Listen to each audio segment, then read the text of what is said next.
For hunters, there's nothing quite like the thrill and challenge of stalking prey. Out there in the wild, nature becomes their greatest friend, but it can turn into their worst enemy just like that, in a flash. Sometimes, hunters become prey. In this video, we're telling the story of Bob Legasa, a hunter who was lucky enough to escape the claws of a protective grizzly sow. His survival story raised thousands of opinions and questions. To hunt or not to hunt? And which one is better when dealing with a crazed bear? A canister of bear spray or a good old gun? Hit the like button and subscribe. This is Fierce. It was October 13th, 2018, and hunting season was on. Bob Legasa was a lifelong hunter, and he enjoyed nothing more than being in the mountains, far away from the maddening rush of modern life. The 57-year-old man loved the outdoors and all it had to offer. There was nothing quite like having your senses completely bewitched by nature. The sights, the sounds, the smells, the primal need to act according to instinct. Legasa loved it all. He was a devoted hunter. When he killed an animal, Legasa felt a sense of pride and accomplishment at the thought of being a provider for him and his family. In October 2018, Legasa traveled from his home in Hayden, Idaho, to Montana with only one purpose: hunting for elk. It wasn't his first rodeo. Legasa was joined by his friend and Montana hunting guide, Gibson. In early October, Legasa, who was a filmmaker, had co-opted Gibson for one of his projects. The two men released a short video on the effective use of bear spray, starring none other than Gibson. The video provided viewers with some precious advice. Gibson advised viewers to always be aware of their surroundings. Even more, he underlined the importance of deploying the bear spray in a tactical manner. As such, while bear spray deployed at close range could still be effective, it's definitely better to deliver it sooner. This gives it enough time to really affect the bear's vision and breathing and make it stop its charge before actually making contact. It was sound advice, and it clearly indicated that both Gibson and Legasa knew what they were doing. They were no rookies. Legasa and Gibson arrived in the area they'd chosen for hunting, just outside the unincorporated community of Gardner in Park County, Montana, and near Yellowstone National Park. The two men set out, intent on finding a herd of elk. Killing a rutting bull elk is one of the favorite challenges of hunters. As the two men walked, they took in their surroundings. They knew they had to pay attention to any little evidence that something had changed. Sharp senses are among a hunter's greatest assets. And while taking precautions is always a must when you find yourself in the middle of nature, the unexpected has the upper hand. Bob and Greg were walking through tall sagebrushes when suddenly they had to stop in their tracks and face a predator like no other. There it was, a 500-pound grizzly sow and its 2-year-old cub, some 36 feet away from the hunters.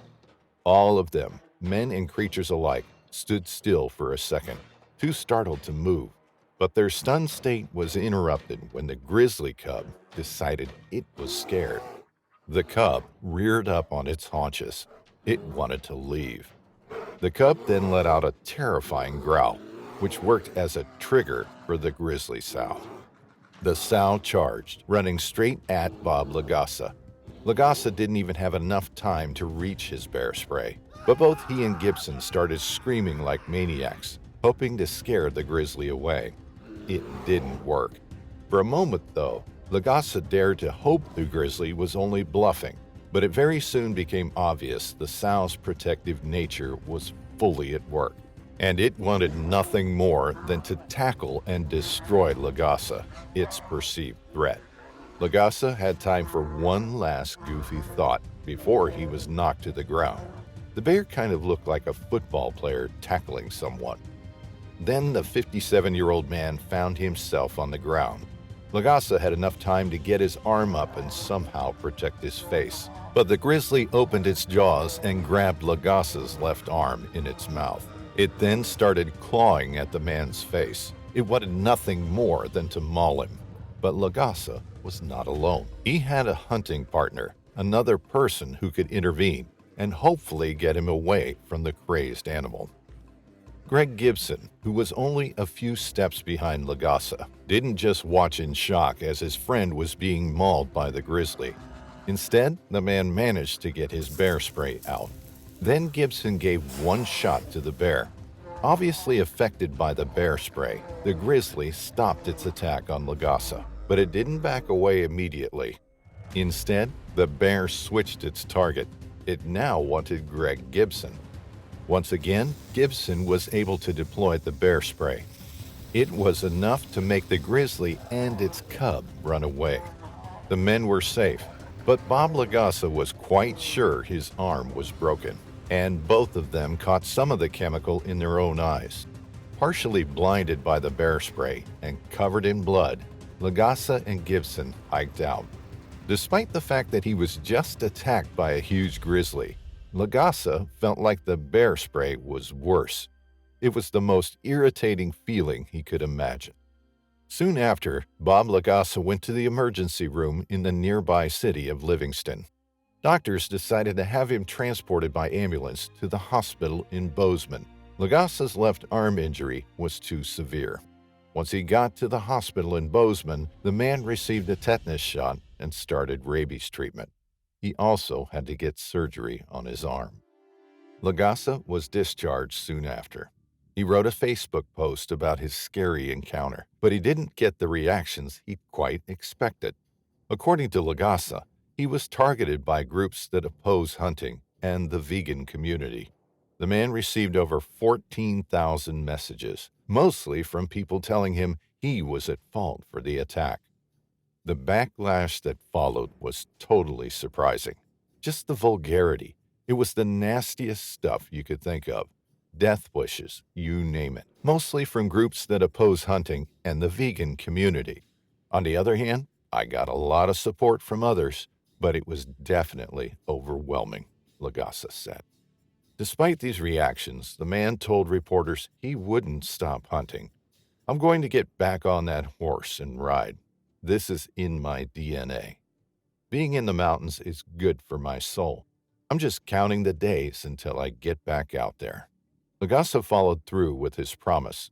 Soon after the attack, the man went back hunting. Months after the attack, in February 2019, Legasa traveled to New York for an interview with Animal Planet. Despite his fears that the show would put an anti-hunting spin on the story, Legasa decided he needed a platform to spread some messages which he deemed important. He wanted to emphasize that, in his view, people hunt for a lot of reasons, and none of them are evil. Even more, Legasa hoped to underline the importance of carrying bear spray. It should be the first line of defense, he said. It just gives you a better option than shooting. And at least in Legasa's case, this statement stands true. Because the bear was on top of Legasa, Gibson wouldn't have been able to safely shoot the bear without potentially risking his friend's life. But what do you think? Do you think that in this case, a gun would have helped? Let us know in the comments.